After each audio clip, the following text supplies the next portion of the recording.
He told me he loved me. He said he wanted to show me off at fancy clubs.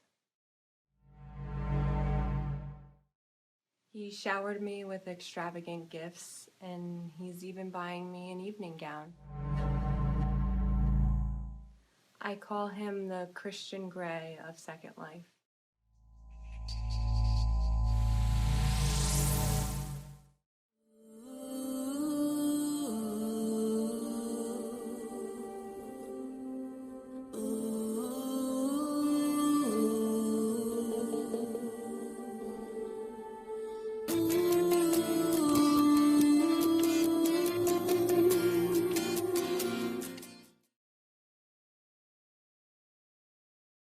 You know, I guess the first question is, why build a virtual world at all?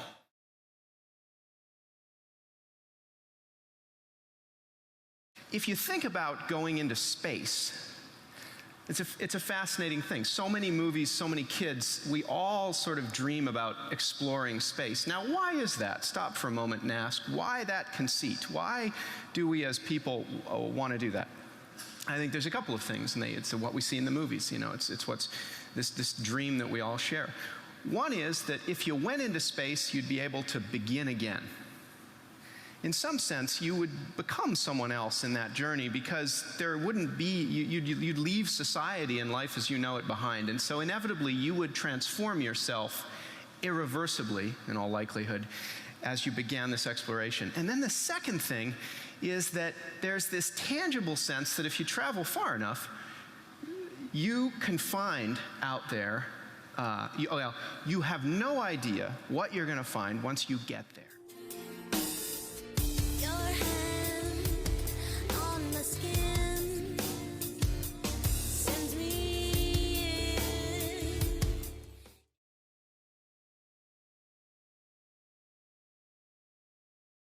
Within the first few days of Second Life, Cameron offered to take me shopping, and he insisted on buying me a brand new avatar, new clothes, new shoes, and I personally was happy with my avatar, but he kept on insisting that I needed a new one, and he wasn't happy with my avatar's appearance.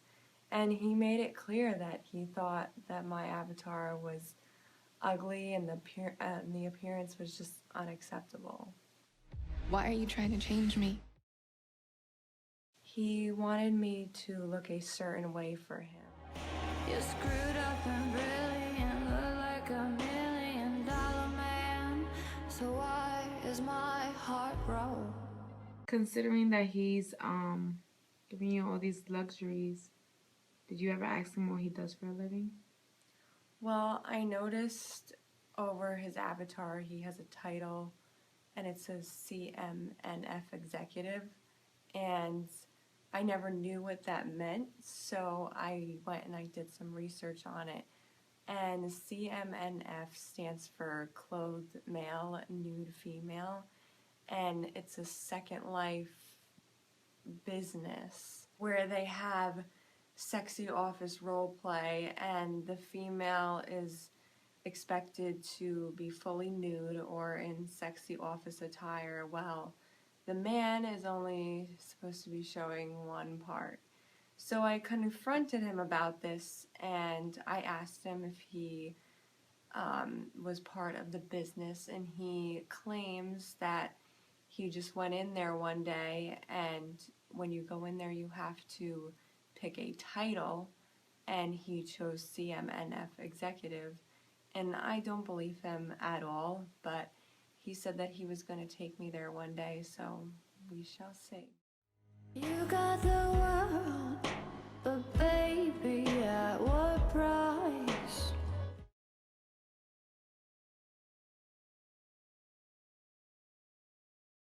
I feel like many people go on Second Life and use it because in real life they feel like society are judgmental towards them, towards their looks, and it's more comfortable being behind the screen. I also feel that the demographics of the people that use Second Life are towards the older age because they feel like if they try to approach or try to be pervert or something, if us young people know how they look and know the reality of their age, we'll turn them down right away. But with an avatar, you can't really tell. And it gives you the capability to actually lie about who you are behind the screen, or behind the avatar, I should say. However, some people lose their homes, they get fired from jobs. There's been a lot of research that people really get really engaged into, and they're addicts. I feel like the reason people join Second Life is because something tragic happened to them in their actual life, and they feel the need to start over and reinvent themselves through Second Life. And you create this totally different avatar in Second Life. You have this whole new clean slate, so you could be whoever you want to be. It's basically, or I basically look at it as a second chance. When I first started using Second Life, I thought of it as a game. And then I was at a Christmas market one day, and this guy came over to me, and he right away started talking to me. He started calling me baby, and it was like we'd been together forever. And I just met this guy, and I even said to him, I said, "Don't call me baby, I'm not your baby."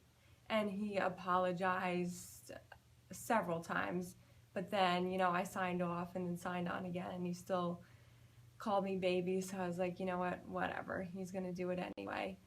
And then that's when I kind of realized that maybe to some people, they don't consider this a game, and this is part of their life, and they take this as a life, and they take this to a whole new level, and they don't know where to draw the line between reality and Second Life.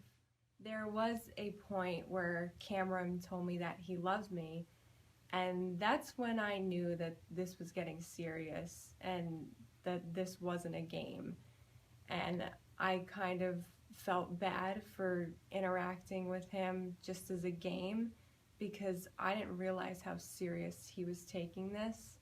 And then there was another incident where he asked me if I loved him, and I never responded. I had to sign off. I couldn't respond. We had an intimate moment at his house, and that's when he first told me that he loved me. And then several days later, he took me out dancing, and that's when he asked if I loved him. I look back at my real life relationships, and I went to compare it to my Second Life relationship with Cameron, and I came to the conclusion that most men are only after one thing.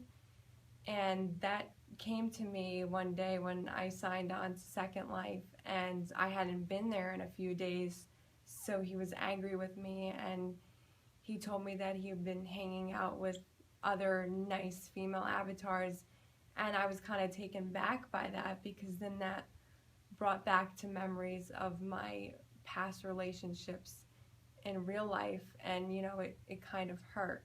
Really like using Second Life because I felt really uncomfortable. Do you consider Second Life to be a game or a life? I would consider Second Life a game because I don't think anything virtual is really a life. I think it's like this big game where people, they don't have anything better to do and they're just on here. Like, they could be doing something so much more productive than being on this virtual world. And I think it's really weird. In class, we watched this documentary about like how this man and this woman, they both had two separate lives, and then they met on Second Life, and they dropped everything just so they could be together. I thought that was like the most bizarre thing I've ever heard, because here they are, they're both married, and then they meet each other, and then they want to get married. It's just like, weird to me. And the whole thing is just weird. Like, I don't understand why people would want to do that. And then, like I said, the whole thing with Amy and the person that she met on there, and all the conversations they've had are just weird. And I didn't really like it, so I don't want to use it. I'm not comfortable in it. Like I said, you don't know who you're dealing with.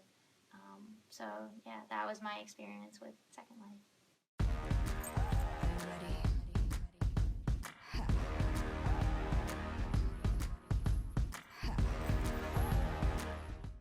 So Cameron actually asked Regina, aka Amy, aka Regina, that she should invite her friends over to a soiree at the beach. I mean, I think that's awesome. At first, I felt really bad for talking to him and leading him on, but after this whole situation happened, I said, I'm gonna just use him like he used me. Soy Latina, baby, soy Latina, baby.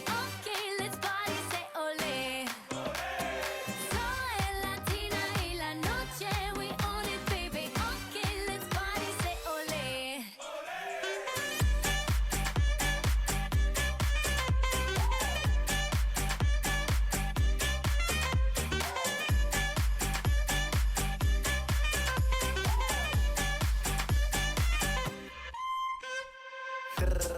Tra tranquila, pura Coca-Cola, nada de tequila. Hasta Rumania, tú sabes que esto es magia. Hoy junto a Ina, el negocio es mi alias. June 20th, 2013 marks the 10-year anniversary of Second Life. 36 million accounts created, more than 1 million users visit from around the world monthly, an average of about 400,000 new registrations are created monthly. Second Life's landmass is nearly 700 square miles, which is roughly 14 times the size of San Francisco, where Linden Lab is headquartered. 1.2 million daily transactions for virtual goods. The most purchased items are women's hairstyles. 2.1 million user-created virtual goods for sale. The most popular categories in the destination guide are games, events, and adventure and fantasy. 217,266 years, the equivalent of total time users have spent in Second Life, and $3.2 billion total transactions among users for virtual goods within the Second Life economy.